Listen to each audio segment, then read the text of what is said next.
పొద్దున్న 6 నుంచి రాత్రి 10 వరకు కూర్చోబెట్టి ఆ పిల్లవాడిని రుద్దితే అది మంచి విద్య అవుతుందా? గౌతమ్ బుద్ధుడు చెప్పినట్టు ఒక మధ్యవాదం కావాలి, ఒక బ్యాలెన్స్ ఉండాలి సమాజంలో. సో ఎడ్యుకేషన్లో ప్రధానంగా ఎన్నో ఉన్నట్టు నా దృష్టిలో 3 ప్రధాన లక్షణాలుగా మనం వర్గీకరించవచ్చు ఒక స్కూల్కి ఉండే లక్షణాలు. హోలిస్టిక్ డెవలప్మెంట్ అని చూసాం. ఈ రోజుల్లో చాలా స్కూల్స్ క్యాజువల్గా వాడే పదం అయిపోయింది హోలిస్టిక్ డెవలప్మెంట్ అనేది. దీనికి మనం ఒక ప్రత్యామ్నాయం అని ప్రూవ్ చేయడానికి ఏం చేయబోతున్నాం? వీరికి బాగా చదవచ్చు, పిల్లలకు చాలా మంచి ర్యాంక్ వస్తుంది, కానీ ఎట్లా మాట్లాడినది తెలియదు, సమాజంలో ఎట్లా బతకాలనేది తెలియదు. ఒక్క సక్సెస్ వచ్చింది, మీకు ఐఐటీలో సీట్ వచ్చింది, ఏదో ₹1 కోటి ప్యాకేజ్ వచ్చింది, జీవితం దాంతో ముగిసిపోదు. జీవితాన్ని సక్సెస్ఫుల్గా సుఖవంతంగా చేసుకోవాలంటే హోలిస్టిక్ డెవలప్మెంట్ అవసరం.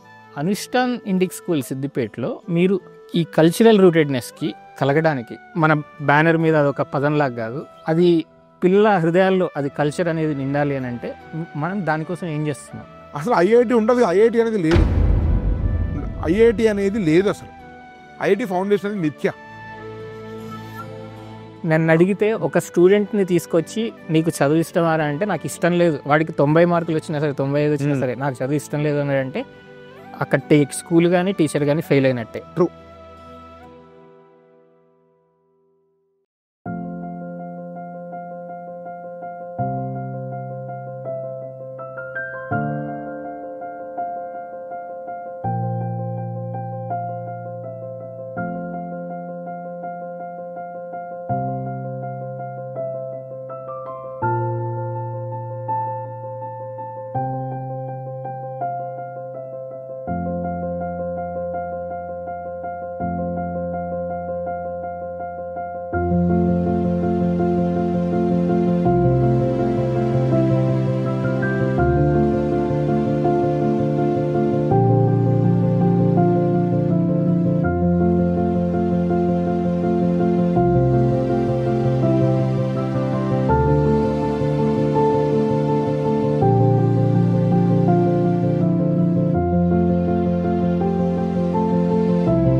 అందరికీ నమస్కారం, వెల్కమ్ టు ఎస్బిఆర్ టాక్స్.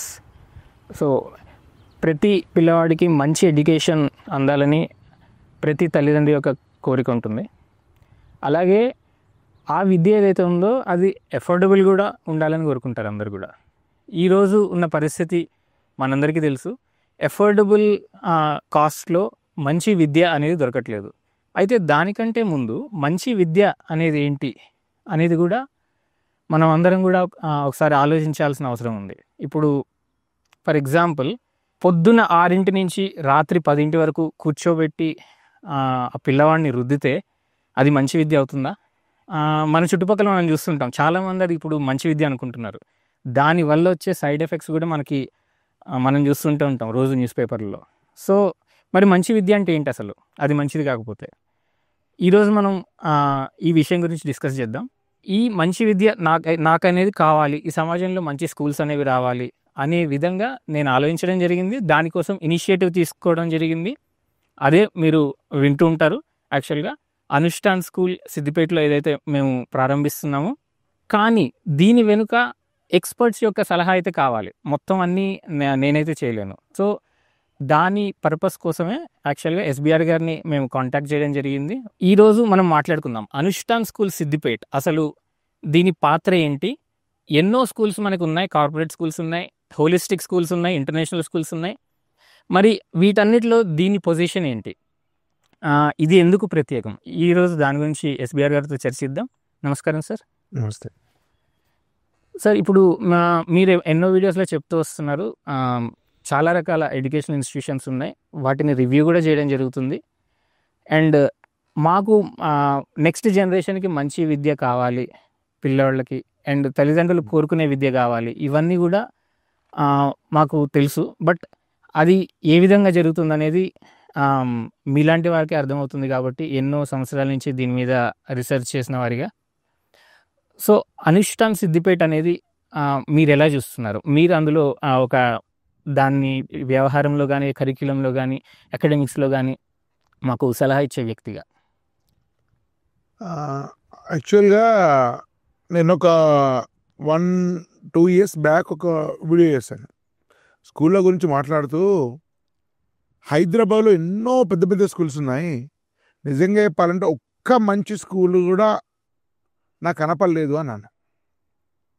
ఆ వీడియో యాక్సిడెంటల్గా 9 ఎడ్యుకేషన్ ఫౌండర్ CEO భరత్ గారు చూశారు. ఈ మధ్య నాకు ఫోన్ చేశారు, సార్ మీరు నేను 1.5 year బ్యాక్ మీ వీడియో చూశాను, మీరు అన్నారు హైదరాబాద్లో నిజంగా అన్ని రకాల అంటే అకాడమిక్స్, హోలిస్టిక్ డెవలప్మెంట్, కల్చరల్ రూటెడ్నెస్ ఈ 3 బ్యాలెన్స్ ఒక్క స్కూల్ అన్నారు. నువ్వు ఊరికే కొద్దిగా అతికే చెప్తున్నారులే, నిజంగా అంత పెద్ద ఇంగ్లీష్ స్కూల్స్ నాకు ఎందుకు మంచిగా ఉండవు, ఊరికే ఎక్సాగ్రేట్ చేశాడు దానికోసం అని అనుకున్నాను నేను.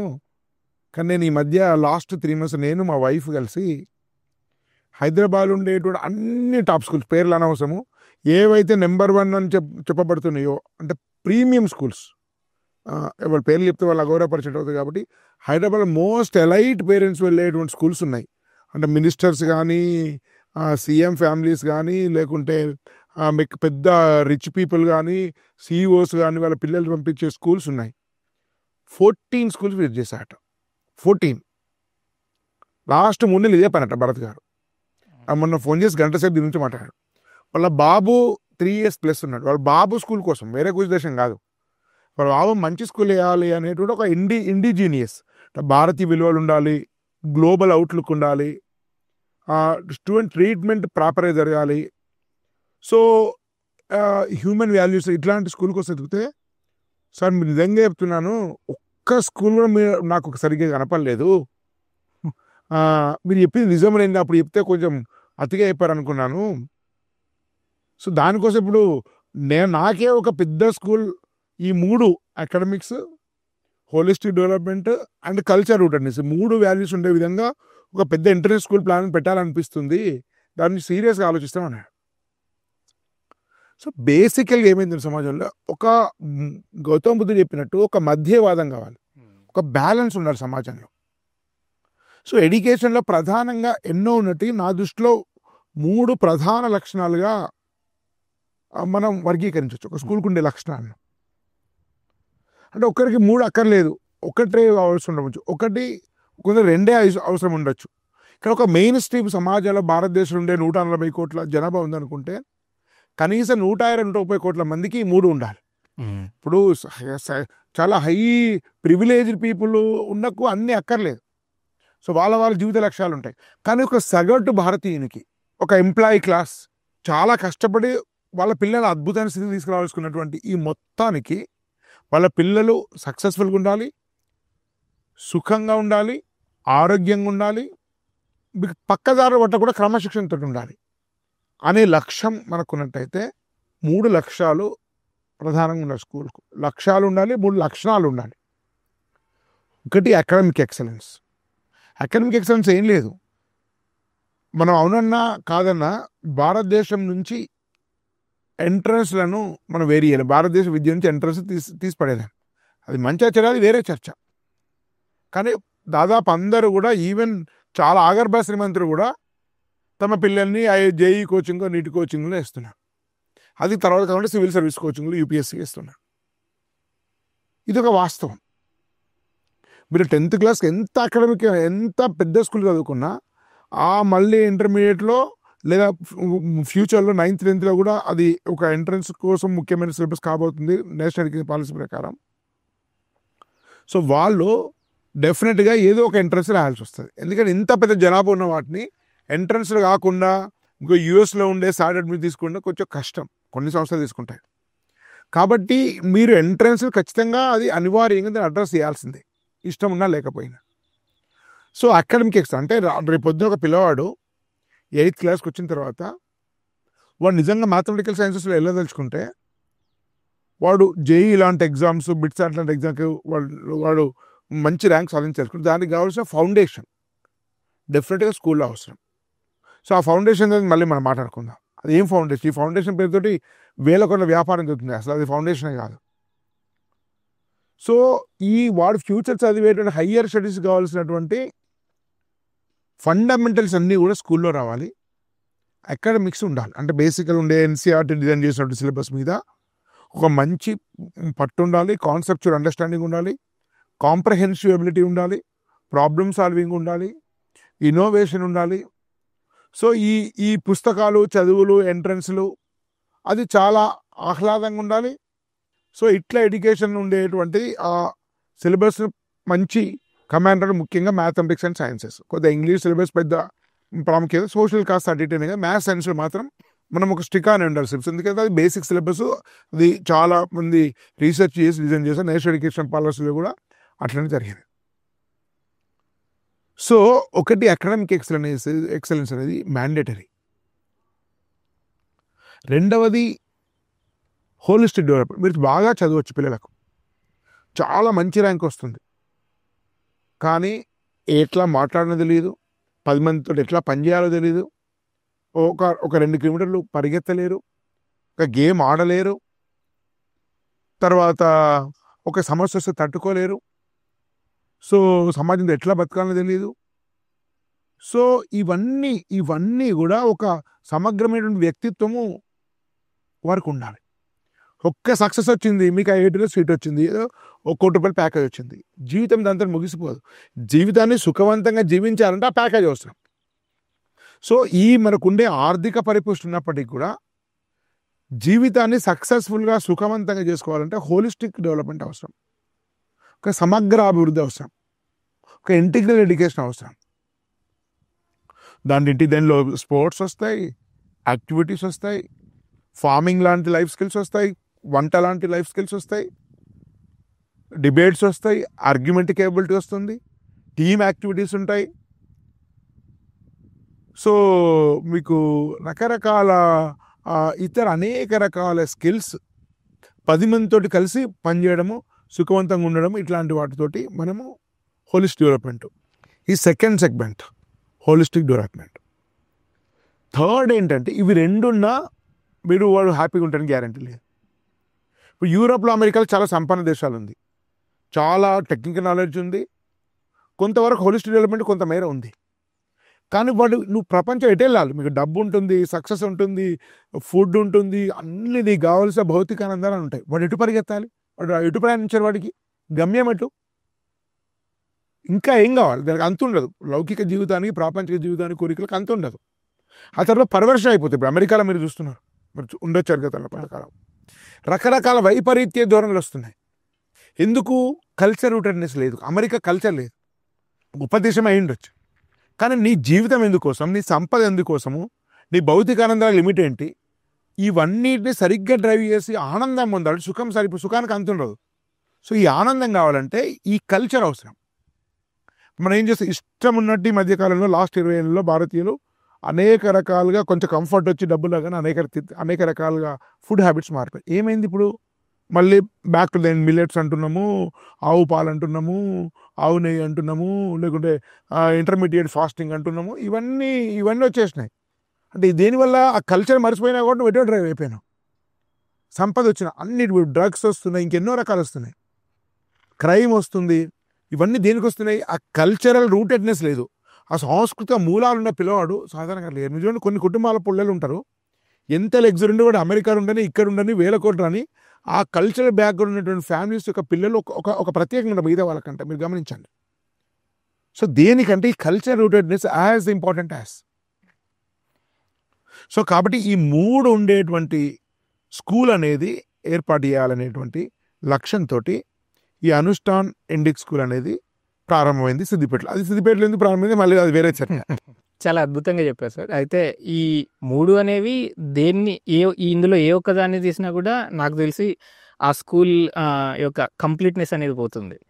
అయితే మరి ఇందులో 1 by 1 చర్చిస్తే అనుష్ఠాన్ ఇండిక్ స్కూల్ సిద్దిపేటలో మీరు ఈ కల్చరల్ రూటెడ్నెస్కి అది మనకు కలగడానికి, అది కేవలం అదొక పుస్తకంలో సబ్జెక్ట్ లాగా కాదు, మన బ్యానర్ మీద అదొక పదంలాగా కాదు, అది పిల్లల హృదయాల్లో అది కల్చర్ అనేది నిండాలి అని అంటే మనం దానికోసం ఏం చేస్తున్నాం?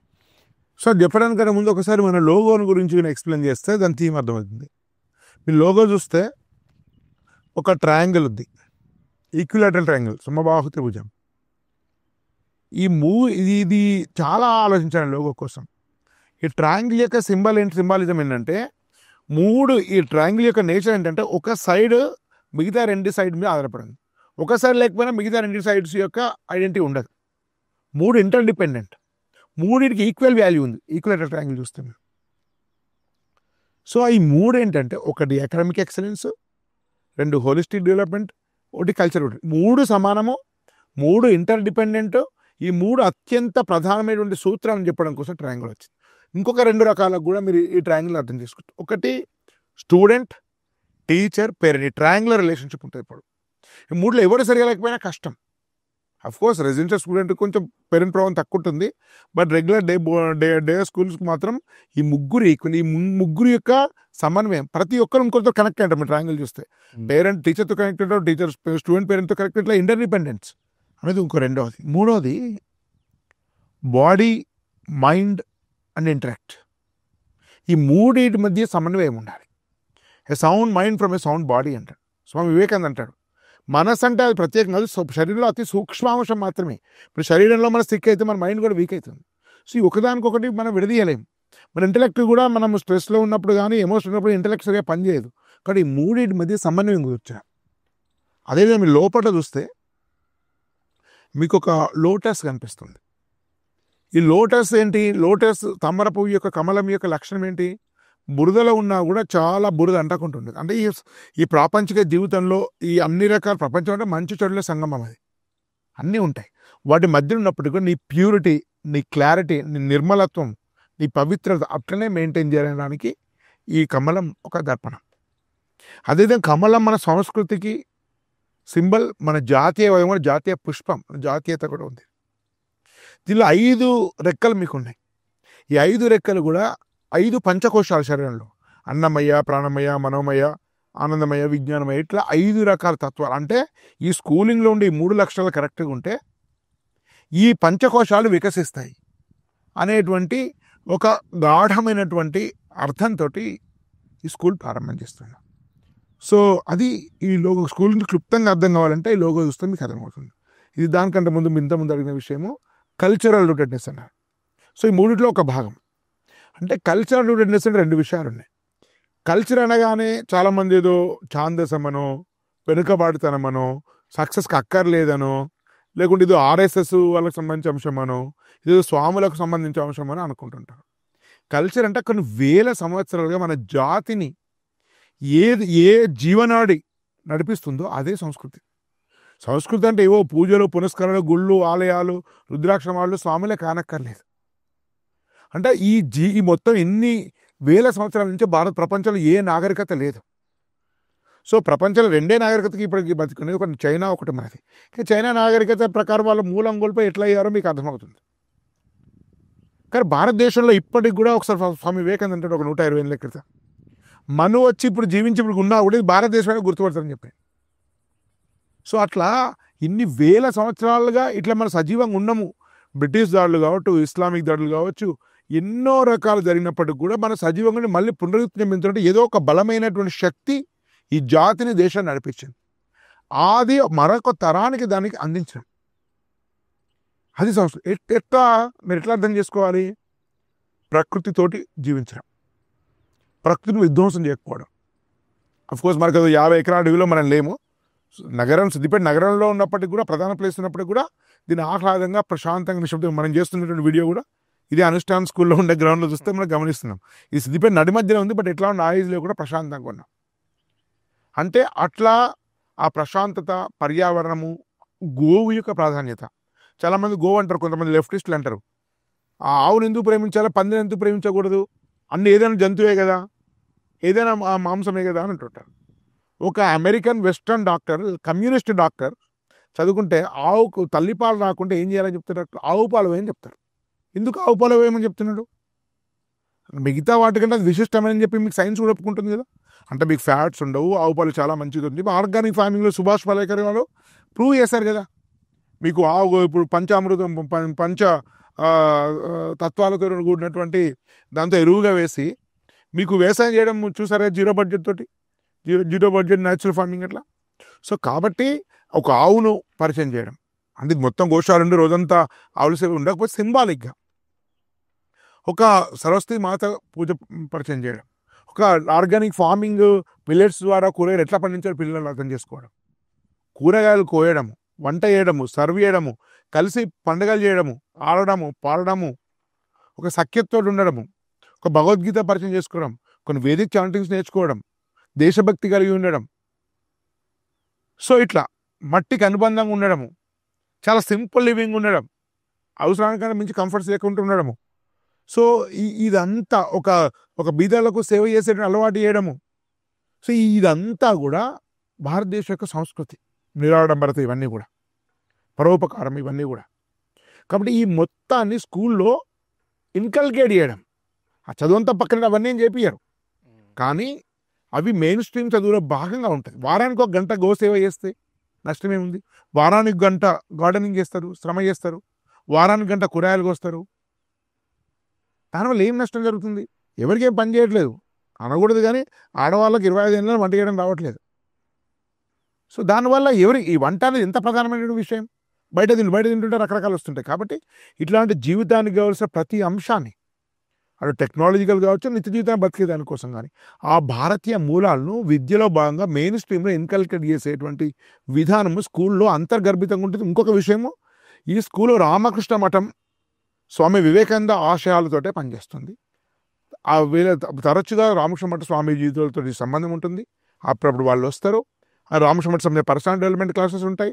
సో ఒక డైరెక్ట్ రామకృష్ణ మఠ స్కూల్ కానప్పటికి కూడా వారితో ఒక అవినాభావ సంబంధం ఏర్పడుతుంటుంది స్కూల్. సో కాబట్టి అన్ని రకాలుగా ఒక బ్యాలెన్స్డ్ కల్చర్, అది మళ్ళీ ఏదో ఛాందసం వైపు కాదు, ఎవరినో ద్వేషించడం కాదు, ఒక సుఖంగా ఆనందంగా జీవితానికి సరిపడే జ్ఞానాన్ని, అలవాట్లను తెచ్చుకుంటూ మరొక జనరేషన్కి అందించవలసినటువంటి మౌలికమైనటువంటి సాంస్కృతిక విలువలన్నీ కూడా పెంపొందించబడతాయి స్కూల్లో.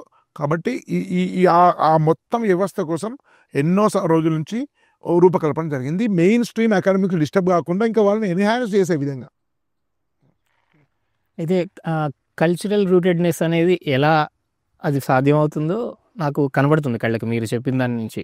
అంటే అది కేవలం ఒక పదంలాగా మిగిలిపోదు, అది ఇంప్లిమెంటేషన్ అనేది జరుగుతుంది ఈ స్కూల్లో అనేది. అయితే మరి దీని తర్వాత హోలిస్టిక్ డెవలప్మెంట్ అని చూసాం. సో ఇది ఈ రోజుల్లో చాలా స్కూల్స్ క్యాజువల్గా వాడే పదం అయిపోయింది హోలిస్టిక్ డెవలప్మెంట్ అనేది. దీనికి మనం ఒక ప్రత్యామ్నాయం అని ప్రూవ్ చేయడానికి ఏం చేయబోతున్నాం? అంటే ఏంటండి, ఇప్పుడు బేసిక్గా మనకు మనిషికి ఒక 3-4 అవసరం. 1 బాడీ,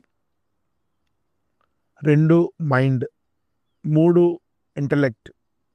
సో ఈ 3 అయితే చాలా ప్రధానం. మైండ్ ఈజ్ ఎమోషన్ సంబంధించినటువంటిది, ఇంటలెక్ట్ అనేది ఆలోచనకు విలువకు సంబంధించినటువంటి, బాడీ అనేది దీనికి. ఈ 3 మధ్య సంబంధించి సరే స్పిరిచువల్ అది పక్కన పెట్టండి, ఈ 3 కూడా డెవలప్ చేయడం అనేది హోలిస్టిక్ డెవలప్మెంట్. అంటే బేసిక్గా హోలిస్టిక్ డెవలప్మెంట్ డెఫినెట్గా మీకు మంచి ఒక 6 ఎకరాల గ్రౌండ్ ఉంది, మనం స్వయంగా ఇప్పుడు అక్కడే కూర్చున్నాం. సో అన్ని రకాల స్పోర్ట్స్ ఉంటాయి. చాలామంది స్పోర్ట్స్ అనగానే అదేదో ఎంటర్టైన్మెంట్, రిలీఫ్ అనుకుంటారు. నిజంగా స్పోర్ట్స్ రిలీఫ్ కోసం మాత్రం, రిలీఫ్ డెఫినెట్గా ఉంటుంది. స్పోర్ట్స్ వల్ల నిజమైన సమగ్రాభివృద్ధి జరుగుతుంది. టీమ్ గేమ్స్ వల్ల ఏమొస్తుంటే ఓడడం తెలుస్తుంది, గెలవడం తెలుస్తుంది, కాంప్రమైజ్ కావడం తెలుస్తుంది, పిల్లలతో కలిసి పనిచేయడం తెలుస్తుంది, సహకరించుకోవడం తెలుస్తుంది, అవసరమైనప్పుడు తగ్గాల్సి వస్తుంది ఇంకోరి కోసం, ఇంకోళ్ళు ఎంకరేజ్ చేయాల్సి వస్తుంది.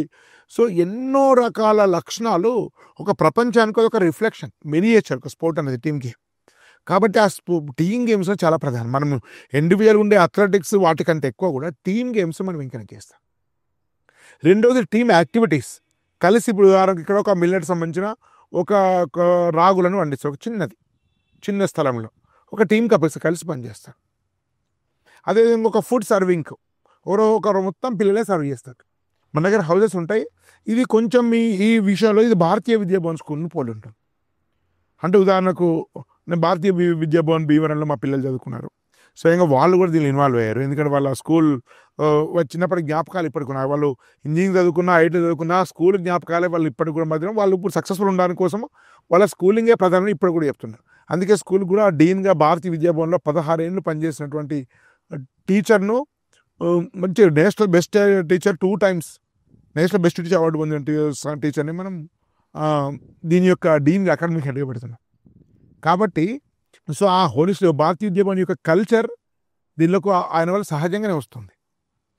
అట్లా మీకు అనేక రకాలుగా మీకు డెవలప్మెంట్, ఇంటలెక్చువల్ డెవలప్మెంట్ ఉంటుంది, తర్వాత మీకు ఎమోషనల్ డెవలప్మెంట్ ఉంటుంది, మ్యూజిక్ ఉంటుంది, డ్యాన్స్ ఉంటుంది, మీకు వోకల్ ఇన్స్ట్రుమెంటేషన్ ఉంటుంది, ఆ సందర్భాన్ని బట్టి పండుగలు ఉంటుంటాయి, స్తోత్రాలు ఉంటుంటాయి, భగవద్గీత లెక్చర్స్ ఉంటుంటాయి, ఈవెన్ పేరెంట్ కూడా మనం లెక్చర్స్ ప్లాన్ చేస్తున్నాం.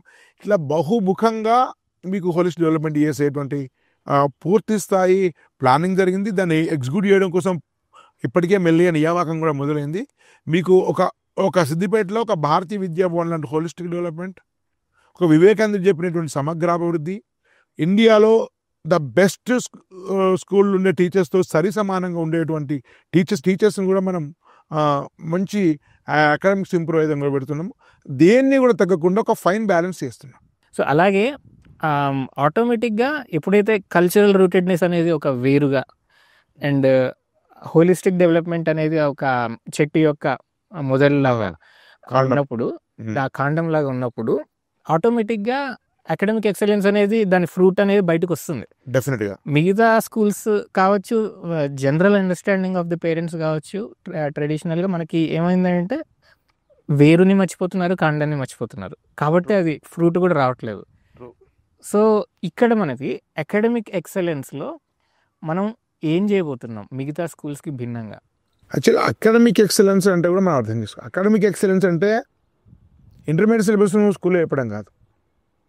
ఇప్పుడు మన సోకాళ్ళు నెంబర్ 1 నెంబర్ 2 అని చెప్పుకొని 1% స్టూడెంట్స్ పట్టించుకొని 99 స్టూడెంట్స్ మోసం చేసి వేల కోట్లు సంపాదించినటువంటి సంస్థ లాంటిది కాదు.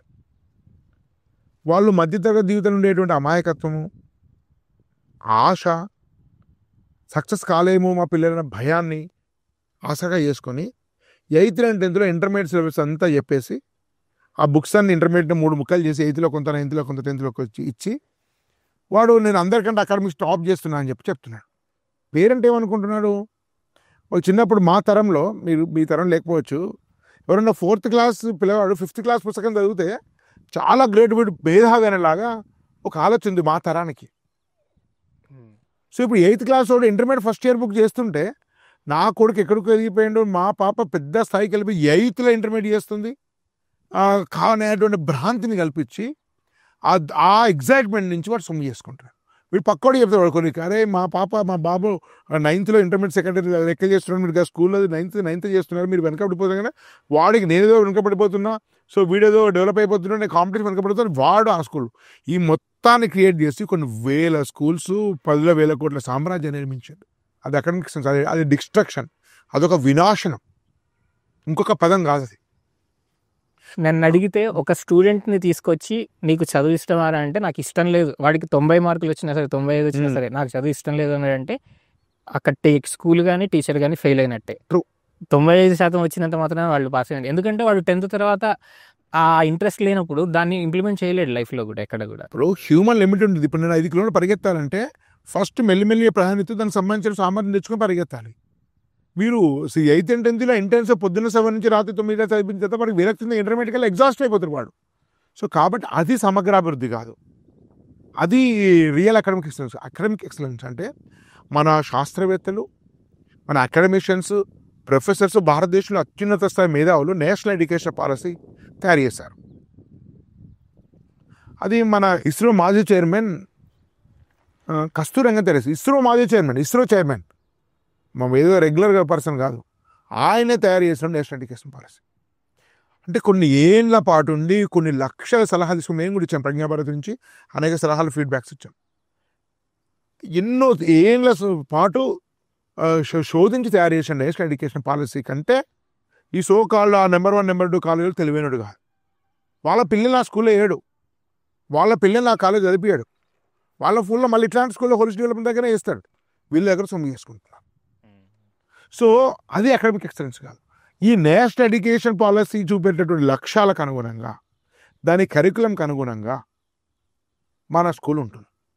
అట్లనే కానీ చాలామందికి ఎన్సీఆర్టీ అవుతారు అనుకుంటారు కానీ ఇలా ఐఐటి ఉండదు. కొంతమంది పేరెంట్స్ డౌట్, అసలు ఐఐటి ఉండదు. ఐఐటి అనేది లేదు, ఐఐటి అనేది లేదు అసలు. ఐఐటి ఫౌండేషన్ అనేది మిథ్య. ఈ ఈ దేశంలో ఐఐటి ఫౌండేషన్ ఐఐటి ర్యాంకులలో అద్భుతమైన ర్యాంకులు ఇచ్చి ఒక పైనీర్ ఉన్న చుక్కారం అయిపోయిన స్టాండర్డ్ కొటేషన్. ఐఐటి సాధించడానికి ఎలాంటి ప్రత్యేక ఫౌండేషన్ అవసరం లేదు. 6 నుంచి 10వ తరగతి పుస్తకాలను సరిగ్గా చదివితే చాలు. ఇది నేను చెప్పలేదు, చుక్కారమయ్య గారు చెప్పారు. సో ఒక దశ 120 మంది ఉంటే 120 మందికి ఐఐటి సాధింపజేసాడు. అట్లాంటి వ్యక్తి చెప్పినటువంటి కొటేషన్. ఇదే కాదు, మనం ఇంటర్వ్యూ చేస్తున్నటువంటి 10లో కొద్ది టాప్ ఐఐటి టాప్ ర్యాంక్స్ వచ్చాయి, 100-200 ర్యాంక్ వచ్చిన చెప్పిన విషయం కూడా ఇది. సో మనము బేసిక్గా నేషనల్ ఎడ్యుకేషన్ పాలసీ నిర్దేశించిన లక్ష్యాలను చెప్తూనే అవసరమైతే కాస్త అదనంగా కొన్ని చాప్టర్స్ను, కొన్ని కాన్సెప్ట్స్ను, కొన్ని క్వశ్చన్స్ను మనం యాడ్ చేస్తాము.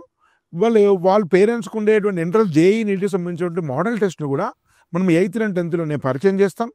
మనం ఫ్రీక్వెంట్గా అట్లాంటివి పెడుతుంటాం, దాన్ని గైడ్ చేస్తుంటాం. ఆబ్జెక్టివ్ ట్రైనింగ్ కూడా వస్తుంది. సో కానీ కేవలం దానికోసం స్కూల్లో లేదు. స్కూల్లో ఈ జేఈ నీటికి సంబంధించినట్టు కోచింగ్ చాలా అత్యున్నత స్థాయిలో ఉంటే టీచర్స్లో కూడా ఇటు భారతీయ విద్యా భవన్ లాంటి ఒక అత్యున్నత స్కూల్లో పనిచేసినటువంటి ఎక్స్పీరియన్స్ టీచర్స్ ఉంటారు. అదే సమయంలో ముఖ్యంగా primary school Aurobindo free style education లాంటి ఉండే ఫ్రీ లెర్నింగ్ లాంటి ఉండేవాళ్ళు టీచర్స్ ఉంటారు. సిద్దిపేటలో స్థానికంగా మంచి టీచర్స్ పనిచేస్తున్న వాళ్ళు ఉన్నారు, వాళ్ళు కూడా ఉంటారు. యంగ్ ఐఐటియన్స్ వాళ్ళు కూడా ఉంటారు. అదేవిధంగా ఈ అనుష్ఠాన్ స్కూల్కి ఆనుకునే 9 ఎడ్యుకేషన్ ఉంది. 9 ఎడ్యుకేషన్ అందరికీ తెలిసినటువంటిదే. ఒక ఫ్రెండ్లీ టీచింగ్, కాంప్రహెన్సివ్ టీచింగ్ చేయడం. వాళ్ళకి పెద్దగా క్యాంపస్ లేవు కానీ స్పోర్ట్స్ క్లబ్స్ అన్నీ ఉంటాయి. 120 మంది ఐఐటియన్స్ పనిచేస్తున్నారు, 3 ఐఐటి ఖరగ్పూర్ వాళ్ళు డైరెక్టర్స్. ఈ 9 ఎడ్యుకేషన్లో పనిచేసేటువంటి ఫ్యాకల్టీని కూడా సందర్భాన్ని బట్టి మనకు ఉండే డెడికేటెడ్ ఫ్యాకల్టీ ఉంటూనే వాళ్ళు జేఈ అడ్వాన్స్ ఉండే ఎక్స్పీరియన్స్ తోటి, సో వీక్లీ 1 క్లాసా, వీక్లీ 2 క్లాసెసా, సో అట్లాంటివి కూడా ఎంపీసీ సంబంధించినటువంటి ప్లాన్ చేస్తూ ఈ 2 ఒకటే ప్రిమిసెస్ ఉన్నాయి. మన ఉండే గ్రౌండ్స్ కూడా కామన్ గ్రౌండ్సే ఉన్నాయి. సో ఎవరి మేనేజ్మెంట్ వారిదే అయినప్పటికీ కూడా ఒక సహకరించుకునేటువంటి పరస్పర సిస్టమ్ ఏదైతే నేషనల్ ఎడ్యుకేషన్ పాలసీలో 9th to 12th ఒకటే కరికులం ఒకటే దగ్గర ఉండాలనే దానికి ఇది ఒక రిప్రజెంటేషన్ లాంటిది. అయినప్పటికీ స్కూల్ వేరు, 9 మేనేజ్మెంట్ వేరు, కానీ 2 ఒక సిస్టర్ ఆర్గనైజేషన్ లాగా కలిసి పనిచేస్తాయి. 9 ఎడ్యుకేషన్ వాళ్ళు సహకరిస్తున్నారు. సో వాళ్ళకి సంబంధించి అకాడమిక్ గైడెన్స్ ఇస్తున్నారు. సో అవసరమైనటువంటి ఫ్యాకల్టీ సపోర్ట్ చేస్తున్నారు, టెస్టింగ్ సపోర్ట్ చేస్తున్నారు, మోడర్న్ టెస్టింగ్ ఉండేటువంటి ఎవాల్యుయేషన్ ఉండేటువంటి ఏఐని కూడా వాళ్ళు ఉపయోగించిస్తున్నారు. కాబట్టి ఈ మంచి ఫ్యాకల్టీ, ఈ 9 ఎడ్యుకేషన్ వంటి సపోర్టు, ఇటు భారతీయ విద్యా భవన్ లాంటి డీను ఎక్స్పీరియన్స్ టీచర్సు, సో ఇటు ఎన్సీఆర్టీ నేషనల్ ఎడ్యుకేషన్ పాలసీని ఫాలో అవుతూ జేఈ నీట్ కోచింగ్ ఇస్తూ. ఇంకొక విషయం మీకు ఇప్పుడు ఇంకొక విషయం ఏంటంటే, మనం నార్మల్గా 8th క్లాస్లో సెగ్మెంటేషన్ చేస్తాం. 8th క్లాస్లో ఒక్కొక్కరికి ఒక ప్రత్యేక సామర్థ్యం ఉంటుంది. మనం ప్రధానంగా 3 సెగ్మెంట్ చేస్తున్నాం స్టూడెంట్స్లో. 7th వరకు కామన్, 8thలో కాస్త సెగ్మెంట్ చేస్తాం, 9th నుంచి ఫుల్ ఫ్లెడ్జ్గా మీకు సెగ్మెంటేషన్ ఉంటుంది. సెగ్మెంటేషన్ ఒకటి టాపరు తక్కువ వీడి ఇట్లా కాదు. First section topper, second section మధ్యలో లాస్ట్ సెక్షన్ పనికిరాని వాడని చెప్పి వీళ్ళకి తక్కువ 10,000 సాలిచ్చే టీచర్ని పెట్టి వీళ్ళు 1,00,000 పట్టించి అట్లా కాదు. సెగ్మెంటేషన్ అంటే 8th క్లాస్లో స్టూడెంట్స్ను పరీక్షించి, పరిశీలించి, ఒక స్టాండర్డ్ ఆప్టిట్యూడ్ టెస్ట్ పెట్టి, వాళ్ళ మార్క్స్ని చూసి, పేరెంట్స్తో మాట్లాడి, టీచర్ యొక్క ఇంటర్వ్యూ చేసి 3 విధాలుగా స్టూడెంట్స్ సెగ్మెంట్ చేస్తారు. 3 గొప్పవే, 3 సమానమే అని ఎక్కువ తక్కువ కాదు. ఆ 3 సెగ్మెంట్స్ అంటే మ్యాథమెటికల్ సైన్సెస్ ఇంట్రెస్ట్ ఉంది. ఇప్పుడు నాకు మ్యాథమెటికల్ సైన్స్ ఇంట్రెస్ట్ ఉంది. నా మ్యాథమెటికల్ సైన్స్ ఇంట్రెస్ట్ ఉంటే నేను ఏం చేస్తాను, నాకు ఫ్యూచర్లో వచ్చి జేఈ లాంటిదో, బిట్సాట్ లాంటి కోచింగో, అమెరికాలో సాట్ లాంటిదో నేను వెళ్తాను. సో దానికి కొంత నాకు ఎక్స్ట్రా సపోర్ట్ అవసరం. అప్పుడు ఏం చేస్తాను, మ్యాథమెటిక్స్కి ఎక్కువ వెయిటేజ్ ఇస్తాను, వారంలో ఫిజిక్స్ కెమిస్ట్రీకి ఎక్కువ వెయిటేజ్ ఇస్తాను, జేఈ ప్యాటర్న్ ప్రిపేర్ చేస్తాను. సో ఈ ప్రాబ్లమ్ సాల్వింగ్, అనలిటికల్, లాజికల్ మీద ఫోకస్ పెడతాను. సో నాకు కాదు, ఇప్పుడు ఇంకొక పర్సన్ ఇలాంటి వాళ్ళకు ఫార్మింగ్ ఇష్టం, అగ్రికల్చర్ ఇష్టము, ప్లాంట్స్ ఇష్టము, ఎన్విరాన్మెంట్ ఇష్టం. మీకు మ్యాథమెటికల్ సైన్స్, కంప్యూటర్ మీకు అక్కర్లేదు. కానీ మీరు తక్కువ కాదు నాకు. నేనేం చేస్తాను, మీ పరిశీలించి మీకు ఒక కరికులం ప్లాన్ చేస్తాను. 9thలో మీకేం చేస్తాను, బయాలజీకి ఎక్కువ పీరియడ్స్ ఇస్తాను, ల్యాబ్కి ఎక్కువ పీరియడ్స్ ఇస్తాను, సో ఎక్స్పెరిమెంట్స్కి ఎక్కువ టైం ఇస్తాను. అదేవిధంగా అట్లా మీకు లైఫ్ సైన్సెస్లో మీరు ఫ్యూచర్లో మంచి స్థాయికి ఎదిగే విధంగా లైఫ్ సైన్సెస్కి ఎదిగేటువంటి కరికులం వేరే ఉంటుంది. అంటే అందరికీ అన్నీ ఉంటాయి, ఒక 20% ఎక్స్ట్రా మారుతుంది. ఆ 20% లైఫ్ సైన్స్ సంబంధించి ఇస్తాను. బయాలజీకి రోజుకు ఒక 2 పీరియడ్లు ఇస్తాను, ఫిజిక్స్కి ఒకటి ఇస్తాను, కెమిస్ట్రీకి ఒకటి ఇస్తాను. సో మిగతా సమానం, మిగతా సోషల్ అవన్నీ కూడా ఇంగ్లీష్ అవన్నీ సమానం. సో ఇది రెండవది. 3వ సెగ్మెంటేషన్, నాకు మ్యాథ్స్ వద్దు, సైన్స్ వద్దు, నేను ఎంటర్ప్రెన్యూర్ కాదలుచుకున్నా, నేను కార్పొరేట్ మేనేజర్ కాదలుచుకున్నా, నేను ఒక సివిల్ సర్వెంట్ కావాలనుకున్నా, నేను కంపెనీ పెట్టదలుచుకున్నా, సో నేను గ్లోబల్ ఎకనామిక్స్ స్టడీ చేయదలుచుకున్నా. ఇట్లాంటి వాళ్ళు కూడా ఏమాత్రం తక్కువ కాదు, ఇంకెక్కువ ఒక మాట. వీళ్ళ కోసం మేనేజ్మెంటల్ సెగ్మెంటేషన్ ఉంటుంది, మేనేజ్మెంటల్ సెక్షన్. అట్లనే అందరికన్నీ చెప్తాం. ఆ 20% తేడా ఏంటి? వాడి ప్రతిరోజు ఎకనామిక్స్ క్లాస్ ఉంటుంది, వెరీ అడ్వాన్స్డ్ ఎకనామిక్స్ పుస్తకం ఉండేది కాదు. Micro economics, macro economics, global budgets, planning, entrepreneurship, taxation, constitution అన్నీ ఒక హయ్యర్ లెవెల్ ఎకనామిక్స్లో రోజు ఉంటుంది వాడికి. ఈ మ్యాథమెటిక్స్ సైన్స్ ఎకనామిక్స్ వారానికి ఒకటి ఉంటుంది కాబట్టి వాడికి 6 ఉంటాయి. వాడికి ఇంకేవాలి? కమ్యూనికేషన్ స్కిల్స్ కావాలి, డిబేట్ ఆర్గ్యుమెంట్ కేబిలిటీ రావాలి. వాడు రెగ్యులర్ న్యూస్ ఛానల్ చూస్తాడు, డిబేట్స్ చూస్తాడు, సో వాడు ఎకనామిక్ టర్మ్స్ చదువుతాడు, సో వాడు గ్లోబల్ సోషో ఎకనామిక్ చేంజెస్ గమనిస్తుంటాడు, పొలిటిక్స్ అబ్జర్వ్ చేస్తుంటాడు. సో వాడికి దాని మీద ఎటువంటి ఓరియంటేషన్ ఉంటుంది. డిబేట్స్, క్విజెస్, జర్నల్స్ అవన్నీ ఉంటాయి. వాడు రేపు ఐఏఎస్ కావచ్చు, వాడు రేపు ఐఏఎం కావచ్చు, వాడు కంపెనీ పెట్టచ్చు, వాడు పొలిటీషియన్ కావచ్చు, వాడు ఏదైనా కావచ్చు. సో వాడికి ఈ 3 ఇది బహుశా తెలుగు రాష్ట్రాల్లో ఏ ఒక్క స్కూల్లో కూడా ఇది లేదు అని నేను పరిశీలించిన వరకు నేను ఖచ్చితంగా చెప్పగలుగుతాను. క్లియర్ సెగ్మెంట్ 3 స్ట్రీమ్స్లో ఉంటుంది. 3 స్ట్రీమ్స్ ఉన్నా అట్లా. ఇక మా దగ్గర సిద్దిపేటలోనే ఇప్పుడు మనం కూర్చున్న పక్కన ఒక స్కూల్ ఉంది, వాడికి ఒక బ్యాచ్ ఉందట. ఈ పేరెందుకు? ఆ బ్యాచ్ పేరు 7వ తరగతి ఏముండదు, ఎంపీసీ చెప్తాడు మొత్తం. పొద్దున 7 నుంచి రాత్రి 7 దాకా 7th క్లాస్ నుంచి ఓన్లీ ఎంపీసీ, ఇంకేం చెప్పాడు వాడు. ఎక్కువ ఫీజు కాదు, 2 రెట్లు ఫీజు వసూలు చేస్తాడు. సో ఇట్లాంటి దుర్మార్గమైనటువంటి పని ఏం very balanced as per NEP, as per NCERT, JEE NEET ఇట్లాంటి మేనేజ్మెంట్ ఫౌండేషన్ ఇంటుకుంటూనే సెగ్మెంటింగ్ చేస్తూనే మంచి ఇటు ఐఐటి వాళ్ళు, అటు ఎక్స్పీరియన్స్ వాళ్ళు, అటు ఫ్రీ స్టైల్ లెర్నింగ్ వాళ్ళు. మన దగ్గర ఇంకో విషయం ఏంటంటే nursery, LKG, UKG no books, no exams, ఫ్రీగా ఆడతారు, తిరుగుతారు, తోటలో ఉంటారు. వాళ్ళకి ఆటోమేటిక్గా ఆ యాక్టివిటీ ద్వారా లెర్నింగ్ ఉంటుంది. ఫస్ట్ సెకండ్కి ఎగ్జామ్స్ ఉండవు, 3rd 4th ఎగ్జామ్స్ ఉంటుంది కానీ దాని సంబంధించిన ర్యాంక్స్ ఉండవు. సో 6th 7th ర్యాంక్స్ ఉంటాయి కానీ సెగ్మెంటేషన్ ఉంటుంది. 8th క్లాస్లో డిస్కషన్ అయితే 9th 10thలో సెగ్మెంటేషన్ చేస్తాం, తక్కువ ఎక్కువ కాదు, డిఫరెంట్ లైక్ ఆప్టిట్యూడ్స్ ప్రకారం. సో ఇది ఒక యూనిక్ కైండ్ ఆఫ్ ఎకనామిక్స్. ఇది బహుశా ఎవరు చేయని ఇన్నోవేషన్. ఇంకొక విషయం ఏంటంటే దీనిలో ఎంఈసి కూడా ప్లాన్ చేస్తున్నారు. ఎంఈసి కూడా దీనిలో ప్లాన్ చేసి ఈ ఏది మేనేజ్మెంట్ అన్నాం కదా, దానికి ఎక్స్టెన్సివ్గా. సో మేనేజ్మెంట్ వాళ్ళకి ఇంట్రెస్ట్గా ఉన్న వాళ్ళకి, ఎంటర్ప్రైన్స్ కావాల్సిన వాళ్ళకి ఎంఈసి ఒక 40 మంది తీసుకునేటువంటి ఆలోచన ఉంది, పోతే నిర్ధారించలేదు. పక్కన న్యాయ ఎడ్యుకేషన్ కాలేజ్ ఉంది కాబట్టి వాళ్ళకు పర్మిషన్ ఇచ్చే విధంగా, వాళ్ళ దగ్గర నుంచే మనకు ఎగ్జామ్ రాసే విధంగా అడిగాము, వాళ్ళు కూడా ఒప్పుకున్నారు. సో ఒక 40 మందితో ఎంఈసీతో చేసి రియల్ ఒక ఎంఈసీని జేఈ నీట్ లాగా ఎంత ఇంటెన్సివ్ చేయొచ్చో అంత ఇంటెన్సివ్ చేసేటువంటి ఒక మోడల్ను మనం ప్రయత్నం చేస్తున్నాము. సో కాబట్టి డెఫినెట్గా ఇది అకాడమిక్స్ ప్రకారం ఇది వెరీ యూనిక్ రాష్ట్రాల్లో. ఇది ఫ్యూచర్ మోడల్ అవుతుంది, ఒక ట్రెండ్ సెటర్ అని చెప్పి నేను ఖచ్చితంగా చెప్పగలుగుతాను. Really great sir. ఇది నిజంగా ఎక్కడ వినేది కానీ నాకు అనిపిస్తుంది చాలా స్కూల్స్లో మనకి చెప్పడం జరుగుతుంది, కానీ అది ఇంప్లిమెంటేషన్ టైంలో కూడా చెప్పారు. సెక్రటరీ ఐఐటి ప్రకారం, నీట్ ప్రకారం తక్కువ ఎక్కువ లేదేమే తప్ప అవును డిఫరెంట్ స్ట్రీమ్స్ లేవు వేరే ఎక్కడ. కరెక్ట్. అయితే అందులో కూడా ఈవెన్ ఐఐటి గురించి చెప్పినా కూడా ఇంప్లిమెంటేషన్ విషయంలో చాలా వెనుకబడుతుంటారు. అంటే ఒక మేనేజ్మెంట్ సైడ్ నుంచి కానీ లేకపోతే అడ్మిషన్స్ వల్ల కావచ్చు, రకరకాల ఫోర్సెస్ వల్ల వాళ్ళు ఇంప్లిమెంటేషన్ అనేది పూర్తిగా జరగట్లేదు చెప్పాలంటే. మరి మన సైడ్ నుంచి మీ ద్వారా అసలు మన మేనేజ్మెంట్ సైడ్ మన ఫౌండర్స్ కావచ్చు, ఇందులో ఎవరెవరు భాగస్వాములు ఉన్నారు వీరి గురించి అంటే ఇవన్నీ చెప్పగాలని చాలా మందికి ఏమనిపిస్తుంది అంటే చాలా బాగా మాట్లాడుతున్నారు, రెగ్యులర్గా యూట్యూబ్లో మాట్లాడుతున్నారు కాబట్టి మాటలు బాగున్నాయి, నిజంగా ఇది సాధ్యమేనా? ఈ సాధ్యం కావడానికి దేన్ని చూసి నమ్మాలి, ఎందుకు నమ్మాలి ఈ విషయాలు అనేది చూస్తే మన మేనేజ్మెంట్లో ఎవరు ఉన్నారో అర్థమవుతుంది. దీనిలో ఒక్క రియల్ ఎస్టేట్ పర్సన్ కానీ, నేను రియల్ ఎస్టేట్ తప్పట్లేదు బట్ ఈ ఫీల్డ్ కానివ్వాలని చెప్పి లేక వేరే రకాల వ్యాపారం చేసుకుని డబ్బు సంపాదించడం కానీ ఎవరు లేరు దీనిలో. సో దీనిలో స్వయంగా నేను 30 ఏళ్ళ పైన టీచింగ్లో ఉన్నాను. అదేవిధంగా 3వ తరగతి నుంచి ఎంఎస్ మ్యాథ్స్ వరకు అన్ని స్థాయిలో నేను టీచ్ చేయడం జరిగింది. అడ్మినిస్ట్రేటివ్ లెవెల్లో పనిచేస్తాను. నేను మండల ఎడ్యుకేషన్ ఆఫీసర్ పనిచేస్తున్నాను. ఇంకా విషయం ఏంటంటే ఈ స్కూల్ కోసం I want to dedicate complete my life ఈ మోడల్ కోసం, విద్యా విధానం కోసం.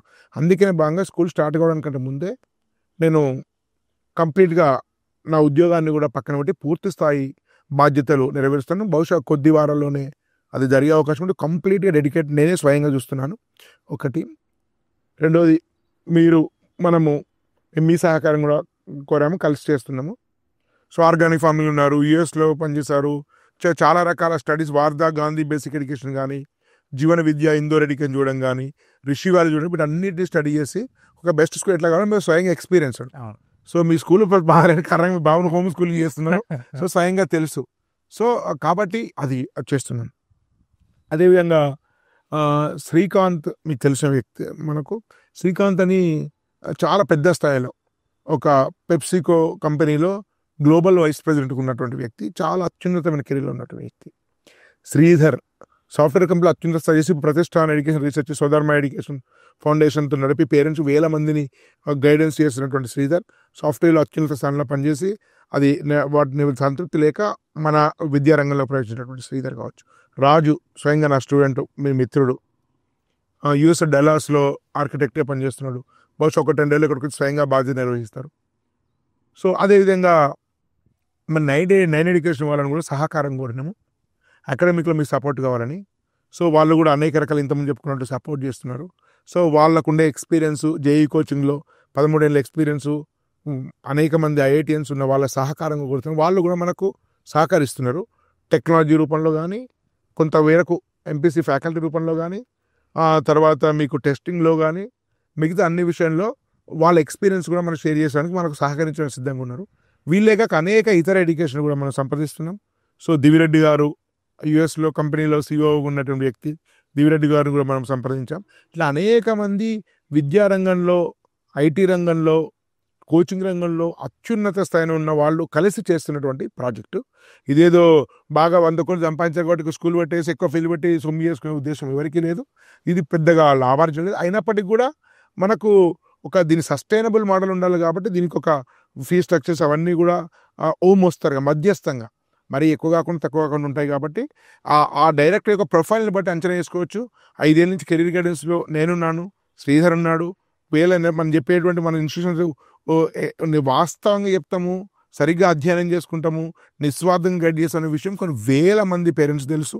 అటు ఎస్బీఐ ఛానల్ ద్వారా, జూమ్ మీటింగ్స్ ద్వారా, సో ఎన్నో రకాల పర్సనల్ కౌన్సిలింగ్ ద్వారా వేల మందికి మనం పరిచయమైన వ్యక్తులము. కాబట్టి కొత్తగా మనల్ని మనము నమ్మించుకోవడానికి ఏవో మాటలు చెప్పనక్కర్లేదు. సో నా జీవితమైన సందేశం మహాత్మా గాంధీ అన్నట్టు, మనం ఏదైతే ఇంతకాలం మనము జీవించామో, ఏ విలువలు మన ఆచరణలో పెట్టామో ఆ విలువలే నిదర్శనం. అక్కడ నాదొక్కనే కాదు, నాతో పడిన వాళ్ళ యొక్క సక్సెసే కావచ్చు, వాళ్ళ వాల్యూ సిస్టమే కావచ్చు, వాళ్ళకు ఐడియాలు కావచ్చు, అదే వాళ్ళకు దాన్ని బట్టి వాళ్ళు నమ్మాలని కోరుకున్నాం. ఆల్రెడీ మోడలెస్ ఇంటిగ్రల్ స్కూల్ సిద్దిపేటలో 2 years బ్యాక్ మోడలెస్ వాళ్ళు మేము కలిసి చేశాము. అది ఇప్పటికి దానిలో 8 మంది, 3 ఐఐటిఎన్స్, ఒక 5 RI మైసూరు నుంచి పనిచేస్తున్నారు. అప్పటి నుంచి బట్టి కంటిన్యూస్ పనిచేస్తే ఆల్మోస్ట్ 2వ సంవత్సరము. సో అది సిద్దిపేటలో మంచి గౌరవమైన స్థానం తెచ్చుకుంది. అది కూడా ఒక ఎవిడెన్స్. సిద్దిపేటకు వచ్చి ఐఐటి వాళ్ళు ఉంటున్నారు, టీచ్ చేస్తారు అన్నారు, ఉంటున్నారు, పనిచేస్తున్నారు. So it happened. సో కాబట్టి ఒక డెఫినెట్గా అది అత్యున్నతమైనటువంటి దానిలో ఉంటుంది అనడానికి మేము ఇంతకాలం చేసినటువంటి విద్యారంగంలో సర్వీసు, మా మిత్రులు ఉన్నటువంటి కెరీర్ రంగంలో సాధించినటువంటి విజయాలే ద్వారా దీనికి నమ్మకానికి ఒక అవకాశం అవుతుంది పేరెంట్స్ కూడా ఇవన్నీ చూస్తే. సో అయితే ఇప్పుడు మనం అఫోర్డబిలిటీ గురించి మాట్లాడుకుంటే, ఇప్పటివరకు మనం స్కూల్ ఎలా ఉండబోతుంది, దాని కరిక్యులం కావచ్చు, దాని విధానాలు కావచ్చు, ఇవన్నీ మాట్లాడుకున్నాం, డిస్కస్ చేసుకున్నాం. కానీ ఇది ఆ సామాన్యుడికి అఫోర్డబుల్గా ఉంటుందా? ఇక్కడ ఫీ స్ట్రక్చర్ ఎలా ఉంటుంది?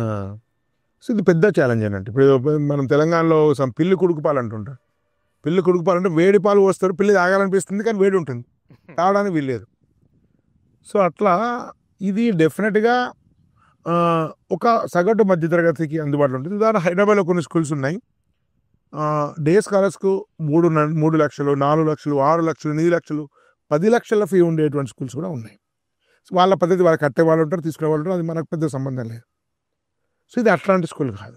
దీనిలో ప్రధానంగా మనకు ఉండే ఖర్చు అంతా కూడా టీచర్స్ మీద పెడతాం, మనకు ఉండే ఇన్ఫ్రాస్ట్రక్చర్ మీద, లాబొరేటరీస్ మీద పెడతాం. పెద్దగా భారీ అడ్వర్టైజ్మెంట్లు మనం చేయం, చాలా మినిమల్ అడ్వర్టైజ్మెంట్ చేస్తాం. కాబట్టి ఈ డబ్బును వృధా చేయము. అదే సందర్భంలో డెడికేటెడ్ టీచర్స్ తీసుకుంటాం. కాబట్టి ఫీ మరీ అంతగా ఉండదు. మీకు ఫీ అనేది సుమారుగా హాస్టల్ కూడా వీళ్ళంతా 8th, 9th అంతే తీసుకుంటున్నారు. 6th, 7th చాలా పరిమితంగా తీసుకునేటువంటి అవకాశం ఉంటుంది. ప్రస్తుతానికి బాయ్సే ఉంది. గర్ల్స్ అనేది సమీపంలో ఒక 20 మందికి అకామిడేట్ చేసే ఆలోచన జరుగుతుంది. అది ఇంకా నిర్ధారణ కాలేదు.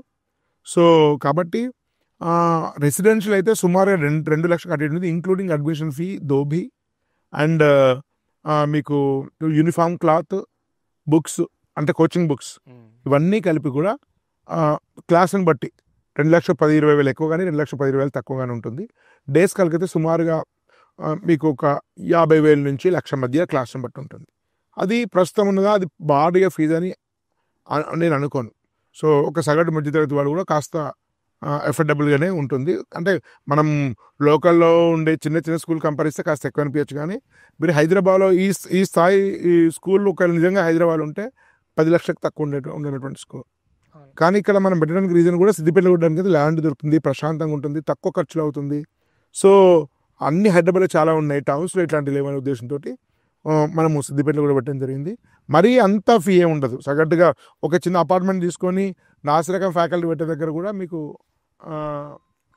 మీకు ఇంతకంటే ఎక్కువ ఫీజు ఉన్నటువంటి స్కూల్స్ చాలా ఉన్నాయి. నేను కూడా దాని గురించి అడగబోతున్నా, దాని సమాధానం చెప్తారు.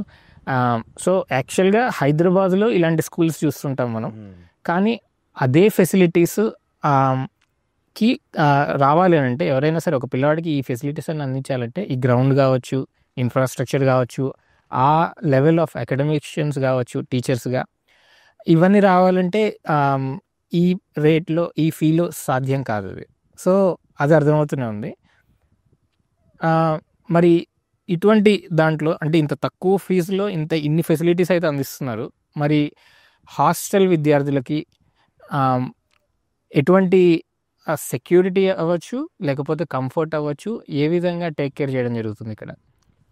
ఒకటి మీరు హాస్టల్ అయినప్పుడు ఇంకొక విషయం నేను చెప్పడం మర్చిపోయాను. ఇక్కడ స్పోర్ట్స్ కూడా చాలా హైదరాబాద్లో ఒక ప్రీమియం స్కూల్ ఉండే ఫెసిలిటీస్ ఉంటాయి. బాస్కెట్బాల్ ఉంటుంది, క్రికెట్ నెట్స్ ఉంటుంది, వాలీబాల్ కోర్ట్స్ ఉంటాయి, స్కేటింగ్ ఉంటుంది, ఆంఫీ థియేటర్ ఉంటుంది, హార్స్ రైడింగ్ ఉంటుంది. సో గోశాల ఉంటుంది, ఆఫ్కోర్స్ కల్చరల్ పార్ట్ అనుకోండి. సో ఒక బేసిక్ రన్నింగ్ ట్రాక్ కూడా ప్లాన్ చేస్తున్నాము. సో కాబట్టి ఇక్కడ పక్కనే 2 గ్రౌండ్స్ ఉన్నాయి. ఒక 9 ఎడ్యుకేషన్ కాలేజ్ గ్రౌండ్ ఉంది, ఇది ఉంది. 2 కూడా ఒక్కొక్కరు పరస్పర సహకారంతో వాడతాం. ఒక అరౌండ్ 6 ఎకర్స్ గ్రౌండ్స్ ఉంది కాబట్టి అన్ని రకాల స్పోర్ట్స్ ఫెసిలిటీస్ ఉంటాయి, అథ్లెటిక్స్ సంబంధించినవి ఉంటాయి. సో కాబట్టి అన్ని రకాల స్పోర్ట్స్ కూడా మనం ఇస్తున్నాము. అయినా కూడా మనకు అఫోర్డబిలిటీ ఉండేటట్టే ప్లాన్ చేస్తున్నాం. సో ఇది హాస్టల్ ఫెసిలిటీ ఉంది కానీ చాలా లిమిటెడ్ ఉంది. 160 మందికి మాత్రమే స్పేస్ ఉంది మన రూము. డే స్కాలర్స్ ఒక 600 ప్రాంతంలో ఉంది. హాస్టల్ కేవలం 160. ప్రిఫరబుల్లీ 8th, 9th, 10th వాళ్ళకే ఎక్కువ ప్రిఫర్ చేస్తున్నాం. Very few students 6th, 7th వాళ్ళకు తీసుకుంటాం. ప్రస్తుతానికి ఈ బిల్డింగ్లో ఉన్న ప్రిమిసెస్లో బాయ్స్కి ఉంది. 1/2 కిలోమీటర్ దూరంలో ఇంకొక గర్ల్స్ హాస్టల్ బిల్డింగ్ ఉంది. దానిలో ఒక 10-20 మందికి ఎవరైనా సిబ్లింగ్స్ కానీ చాలా అవసరం ఉన్నట్టయితే, నాకు ఇక్కడే కావాలి ఇంకోటి ఇట్లా లేదనే ఫీలింగ్ ఉన్నట్టయితే వాటి కూడా ఒక 10-20 మందికి ప్లాన్ చేస్తున్నాము. హాఫ్ అన్ అవర్ ట్రాన్స్పోర్ట్ అంతా కూడా అదే ప్లాన్ చేయడం ఆటోమేటిక్గా జరిగిపోతుంది. కాకపోతే హాస్టల్ సంబంధించి ఏంటంటే కావాల్సిన వాళ్ళు కొంచెం ఎర్లీగా అప్రోచ్ కావాల్సి, ఎందుకంటే ఎక్కువ ఉండదు, ఎందుకంటే ఇప్పటికే చాలామంది అడుగుతున్నారు. కాబట్టి లిమిటెడ్గా మనం ప్లాన్ చేస్తున్నాము. అదే బిల్డింగ్లో 3rd, 4th ఫ్లోర్లో హాస్టల్ ఉంటుంది. అయితే ఈ స్కూల్ డిజైన్ చేసే ప్రాసెస్లో లైక్ స్ట్రక్చరల్ థింగ్స్ అయినా ఇన్ఫ్రాస్ట్రక్చర్ అయినా నేను కూడా పార్ట్ అయినాను కాబట్టి నేను చూసాను.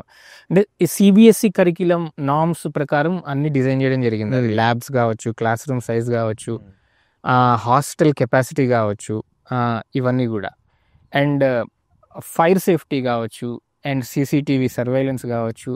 సో ఇవన్నీ కూడా మనకి సిబిఎస్ఈ నార్మ్స్ ప్రకారం ఉన్నాయి. మరి స్కూల్ కరిక్యులం గురించి అసలు మీ ప్లాన్ ఏంటి? యాక్చువల్లీ ఏంటంటే సిబిఎస్ఈ యాజ్ ఇట్ ఈజ్ సిబిఎస్ఈదే జరుగుతుంది, కానీ వెరీ ఫస్ట్ ఇయర్ మాత్రం స్టేట్ బోర్డే ఉండొచ్చు. ఎందుకంటే సిబిఎస్ఈ అప్లై చేయాలంటే ఒక 1 year ముందే అప్లై చేయాలి అన్ని ఫెసిలిటీస్తో. ఓకే, మనకి ఇప్పుడే బిల్డింగ్ రెడీ అవుతుంది కాబట్టి ఈ జూన్ కల్లా పూర్తి రెడీ అయితే ఆ తర్వాత మళ్ళీ జూన్కి మనం సిబిఎస్ఈ అప్లై చేస్తాం. ఓకే, కాబట్టి 27 నుంచి మోస్ట్లీ సిబిఎస్ఈ అవుతుంది. ఫస్ట్ ఇయర్ మీకు టెక్నికల్గా స్టేట్ బోర్డ్ అయినప్పటికీ కూడా బుక్స్, ప్రోగ్రాము, ఎగ్జామ్స్ అన్నీ prepare as per 100% CBSE norms ఉంటావు. 10th క్లాస్ వాళ్ళు మాత్రం బోర్డ్ ఎగ్జామ్ రాస్తారు. సిబిఎస్ఈ సిలబస్కు 10th క్లాస్ సిలబస్ స్టేట్ బోర్డుకు కానీ ఏం సిలబస్ చేంజ్, సిబిఎస్ఈ కదా 8th and 10th maths science ఏం చేంజ్ లేదు. కాబట్టి ఇది స్టేట్ బోర్డ్ అయినా ఫస్ట్ ఇయర్ 100% సిబిఎస్ఈ స్కూల్లో అప్లై చేస్తానికంటే మెరుగ్గా నేషనల్ ఎడ్యుకేషన్ పాలసీ అప్లై చేస్తాం. In principle is CBSE school కాబట్టి మనకి స్టేట్ బోర్డు అనేటువంటి దానికి పెద్ద ప్రమేయం లేదు. మన ఎవ్రీథింగ్ సిబిఎస్ఈ ఫాలో అయినప్పుడు ఆ తర్వాత మీకు సర్టిఫికేట్ కూడా సిబిఎస్ఈ బోర్డు నుంచే వస్తుంది. సో ఇంకా హాస్టల్ విద్యార్థులకి చాలా చోట్ల సమస్యలు ఎదురవుతుంటాయి, ఫుడ్ విషయంలో కావచ్చు, హైజీన్ విషయంలో కావచ్చు. సో ఆ విషయం మీరు ఎలా టేక్ కేర్ చేస్తున్నారు? యాక్చువల్గా ఈ ఫుడ్ విషయంలో నిజంగా కూడా భారతీయత, ఆరోగ్యం అవన్నీ కూడా కనపడతాయి. ఉదాహరణకు మీరే మెనూ చూస్తారు, మనం కలిసి తయారు చేసాం మెనూ పూర్తి స్థాయిలో. నేను చెప్పగలుగుతాను, తెలుగు రాష్ట్రాల్లో మోస్ట్ హెల్దీ ఫుడ్ ఈ స్కూల్లో లభిస్తుందని చెప్పచ్చు.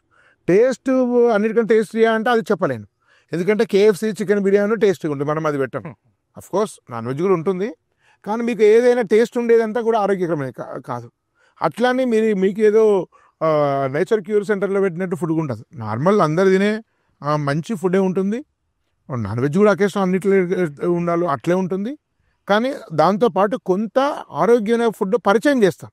మిల్లెట్ అంటే రోజు అన్నం బదులు మిల్లెట్ పెట్టడం ఉండదు, రెగ్యులర్ ఫుడే ఉంటుంది, బిర్యానీ ఉంటుంది, అన్నీ ఉంటాయి. కానీ మిల్లెట్ పరిచయం చేస్తాం చిన్నప్పుడే, కొంచెం మిల్లెట్ పౌడర్ని పరిచయం చేస్తాం. వీక్లీ ఒక మిల్లెట్ స్నాక్స్ పెడతాము, టిఫిన్లలో మిల్లెట్స్ వాడతాము. సో రెగ్యులర్ పాల ప్యాకెట్ తీసుకొచ్చే పాల బదులు ఇక ఒక 15 కిలోమీటర్ల దూరంలో మా మిత్రుందే దేశీ గోశాల ఉంది, గిర్ ఆవులు, కపిల ఆవులు ఉన్నాయి. దేశీ కౌ మిల్క్, ప్యూర్ మిల్క్ ఇక్కడికి వస్తాయి. దానిలో మంచి వీలైనంతవరకు చక్కెర తక్కువ వాడమని చెప్పను. బెల్లం పౌడర్ తోటి దేశీ కౌ మిల్క్లో మిల్లెట్ పౌడర్ వేసి పొద్దునిస్తాం. ఈ టీ ఉండు దీనికంటే.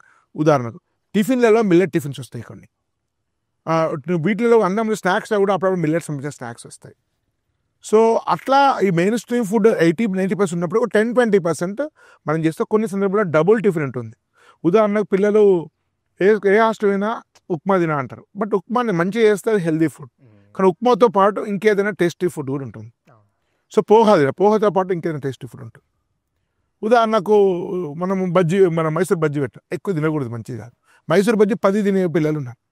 సో అవన్నీ కూర్చొని మైసూర్ బజ్జీ పెడతాం టేస్ట్ కోసం, దాంతోపాటు అది లిమిటెడ్ ఇస్తారు, ఇంకో హెల్తీ టిఫిన్ ఇస్తారు. సో అట్లా హెల్త్ను టేస్ట్ను బ్యాలెన్స్ చేస్తాం. అటు పిల్లలకు ఇంట్రెస్ట్ ఉండే ఫుడ్తో పాటు ఫ్యూచర్లో ఏ ఫుడ్ అయితే వాళ్ళకి పరిచయం చేయాలో అది కూడా పరిచయం చేస్తాం. దీనిలో కూడా ఇన్నోవేషన్ ఉంటుంది, దీనిలో కూడా భారతీయ మూలాల నుంచి వచ్చేటువంటిది ఉంటుంది. ఈ రెగ్యులర్గా ఉండే కర్రీస్ కాక సాంప్రదాయ తెలంగాణ వంటకాలు, హోటల్లో ఎక్కడ దొరకని, హోటల్స్ అన్ని దొరకని వేరే రకమైన వంటకాలు. మన ఏ హోటల్ అయినా సాంబార్ ఉంటుంది, పప్పు ఉంటుంది, ఓ ఫ్రై ఉంటుంది, కర్రీ ఉంటుంది, పెరుగు ఉంటుంది. ఇట్లనే ఎందుకు వండాలి? ఎవరు చెప్పారు అట్లనే స్టాండర్డ్ ఫుడ్ ఉండాలని? ఇప్పుడు బెండకాయ పులుసు ఉంది, ఎక్కడ కనపడదు, అది హెల్దీ. సో అట్లా సోరకాయ పచ్చడి ఉంటుంది, సో బీరకాయ పొట్టు పచ్చడి ఉంటుంది. సో ఆ సహజంగా పచ్చి పులుసు, చాలా వాటిలో పచ్చి పులుసు ఉంటుంది. అంటే సాంప్రదాయంగా తెలంగాణలో ఉండే మంచి వంటకాలు ఇతర ప్రాంతాల్లో ఉండేటువంటి వంటకాలు. ఉదాహరణ గుమ్మడికాయ చాలా మంచిది, గుమ్మడికాయ కూర తినరు కావచ్చు, గుమ్మడికాయ సాంబార్లు వేస్తారు, దోసకాయ సాంబార్లు వేస్తారు.